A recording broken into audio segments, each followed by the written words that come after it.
When Alexander the Great died in 323 BC, he left behind a political vacuum.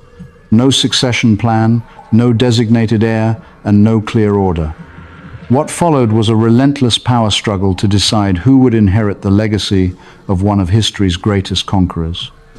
This is the story of how a Macedonian warlord transformed himself into Pharaoh, fused Greek ambition with Egyptian tradition, and laid the foundation for a dynasty that would rule for 300 years, ending only with the death of Cleopatra and the dawn of Roman rule. So how did a former bodyguard of Alexander the Great carve out one of the longest-lasting Hellenistic kingdoms? And what made Egypt, of all places, the heart of a Greek world? And so begins the story of how a Macedonian general planted the seeds of a dynasty along the Nile. When Alexander died in 323 BC, the fate of his vast empire fell to Perdiccas, the commander of the cavalry.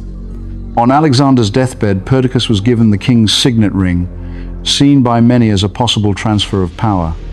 Hoping to keep the empire united, Perdiccas proposed delaying the decision of a successor until the birth of Alexander's child with Roxanne, the future Alexander IV.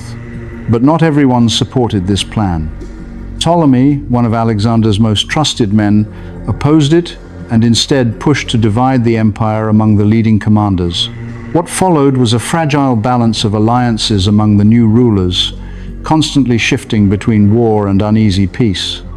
These struggles, lasting over 30 years, came to be known as the Wars of the Diadochi, the Wars of the Successors.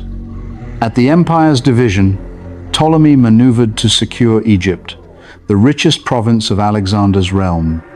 By luck or foresight, Ptolemy understood Egypt's strategic value.